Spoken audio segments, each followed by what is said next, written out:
सुप्रभात प्यारे बच्चों, मैं मनदीप शर्मा आपकी हिंदी की अध्यापिका आज पुनः आपके सामने उपस्थित हुई हूँ। आज हम करेंगे आपकी भाषाभ्यास पाठ्य पुस्तक का पाठ 6 घमंडी मक्खी से संबंधित प्रश्न। इस पाठ में कुल 7 प्रश्न हैं। आज हम पहले 4 प्रश्नों को ही समझेंगे। तो आइए शुरू करते हैं। पहला प्रश्न है मक्का तथा मक्खी शब्द। इसमें जो मक्का शब्द है वो आधा क तथा पूरा क द्वित्व व्यंजन से बना है और जो मक्खी शब्द है वो आधा क तथा पूरा ख संयुक्त व्यंजन को जोड़कर बना है। नीचे दिए गए शब्दों को ध्यान से पढ़िए तथा उन्हें उनके स्थानों पर लिखिए। अब इस प्रश्न में हमने क्या करना है, हमें बच्चों यहाँ पे कुछ विकल्प दिए गए हैं जिनमें से हमने आधा क तथा पूरा क द्वित्व व्यंजन वाले शब्दों को इस तरफ लिखना है और आधा क तथा पूरा ख संयुक्त व्यंजन वाले शब्दों को इसके नीचे लिखना है। तो आइए शुरू करते हैं। सबसे पहला क्या है, मक्का। मैंने आपको बच्चों पहले भी द्वित्व व्यंजन और संयुक्त व्यंजन से संबंधित जानकारी दी है कि जो आधा क और पूरा क दोनों एक समान हो तो उन्हें कौन से व्यंजन कहा जाता है, द्वित्व व्यंजन कहा जाता है। और अगर अलग अलग हो, एक आधा वर्ण हो और दूसरा पूरा हो और दोनों अलग अलग हो तो वो कौन से व्यंजन होते हैं, संयुक्त व्यंजन होते हैं। तो पहला आएगा मक्का, तो इसको लिखेंगे हम इसके नीचे आधा क तथा पूरा क द्वित्व व्यंजन के नीचे, और मक्खी को लिखेंगे हम इस तरफ। ठीक है। आगे है मक्खन। मक्खन को किस तरफ लिखेंगे, संयुक्त व्यंजन में, और पक्का को द्वित्व व्यंजन के नीचे। चक्का को किसके नीचे लिखेंगे, द्वित्व व्यंजन के नीचे, और मक्खी चूस को संयुक्त व्यंजन के नीचे। इस प्रकार से बच्चों आपने दिए गए विकल्पों में से द्वित्व व्यंजन तथा संयुक्त व्यंजन वाले शब्दों को अलग अलग करके लिखना है। अब आइए करते हैं प्रश्न नंबर 2। प्रश्न नंबर 2 में कहा गया है दिए गए शब्दों के समान लय वाले शब्द लिखिए। बच्चों आपको पहले भी बताया गया है कि समान लय वाले शब्द कौन से होते हैं। समान लय वाले शब्द उन शब्दों को कहा जाता है जिन शब्दों के अंतिम वर्ण एक समान होते हैं। और आपने इस बात का भी ध्यान रखना है कि जब हम समान लय वाले शब्द लिखते हैं तो जो पहले शब्द के अंतिम वर्ण पे जिस मात्रा का प्रयोग किया जाता है, तो हम जो और शब्द बनाते हैं समान लय वाले उनके ऊपर भी उसी मात्रा का प्रयोग होना चाहिए। आइए देखते हैं। सबसे पहले है जंगल। इसका अंतिम वर्ण क्या है, ल। इस पे कोई भी मात्रा नहीं है। ठीक है। तो हम इससे संबंधित शब्द बनाएंगे समान लय वाले, जंगल, मंगल, नंगल और दंगल। इस प्रकार से आप देख सकते हैं कि समान लय वाले शब्दों का अंतिम वर्ण एक समान होता है। अगला शब्द है मकड़ी। मकड़ी, इससे आगे कौन से शब्द बने, ककड़ी, लकड़ी, पकड़ी। आगे है शेर। शेर से संबंधित समान लय वाले शब्द और कौन कौन से हैं, बेर, देर, फेर। बच्चों आप इन शब्दों के अलावा अपनी मर्जी से भी कोई शब्द बना सकते हैं। बस आपने इस बात का ध्यान रखना है कि अंतिम वर्ण पे जिस मात्रा का प्रयोग हो आप उन शब्दों पे भी उसी मात्रा का प्रयोग करेंगे।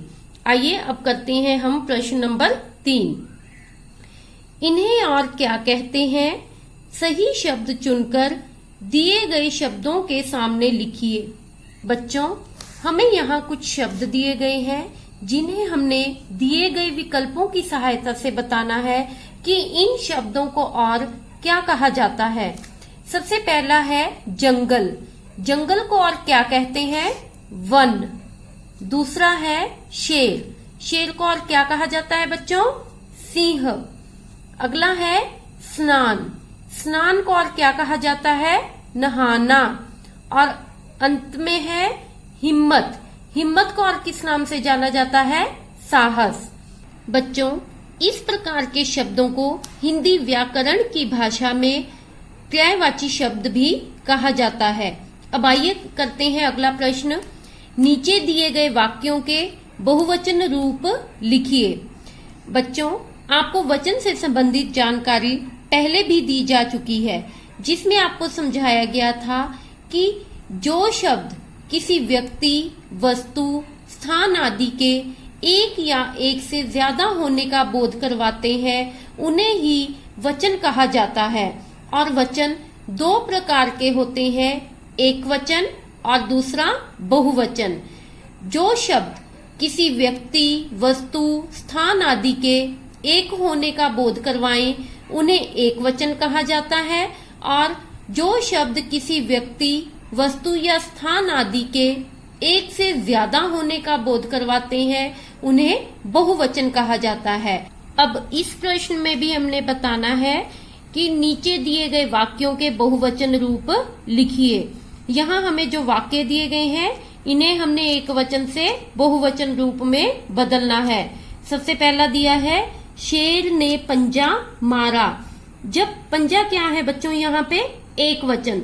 जब हमने इसको बहुवचन रूप में बदला तो क्या हो जाएगा, पंजे।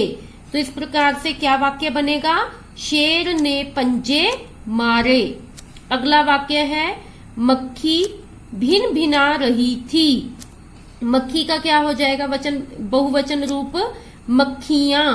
बच्चों, आपको मैंने पहले भी बताया है कि जब भी हम एक वचन रूप से बहुवचन रूप बदलते हैं, तो जो एक वचन में अंतिम वर्ण के ऊपर बड़ी ई की मात्रा होती है, बहुवचन रूप बदलने पर वह बड़ी ई की मात्रा छोटी ई में बदल जाती है। और ये जो मात्रा होती है, ये अंतिम वर्ण वाली को ही बदला जाता है। अगर यह बड़ी ई की मात्रा किसी बीच वाले वर्ण के ऊपर हो तो इसमें कोई परिवर्तन नहीं आता है। तो इस बात का आपने हमेशा ध्यान रखना है। अब दोबारा से देख लेते हैं, मक्खी भिन भिना रही थी। मक्खी का क्या हो जाएगा, मक्खियां। मक्खियां भिन भिना रही थी। यहाँ पे थी की जगह पे क्या हो जाएगा, थी। क्योंकि मक्खी के लिए हम क्या लिखेंगे, थी। और जब मक्खी का बहुवचन रूप बदला तो क्या हो जाएगा, थी। अगला है, मकड़ी ने जाला बनाया। मकड़ी का बहुवचन रूप क्या होगा, मकड़ियों। मकड़ियों ने जाले बनाए। यहाँ पे भी आप देख रहे होंगे, जो अंतिम वर्ण के ऊपर बड़ी ई की मात्रा थी, जब हम उसका बहुवचन रूप बदला तो वो क्या हो गई, छोटी ई की मात्रा में परिवर्तित हो गई।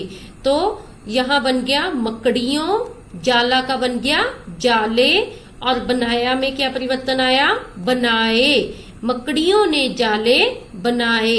इस प्रकार से बच्चों, आपने इस पाठ से संबंधित पहले 4 प्रश्नों को अपनी भाषाभ्यास की पाठ्य पुस्तक में सुंदर लिखावट में लिखना है तथा याद करना है। धन्यवाद।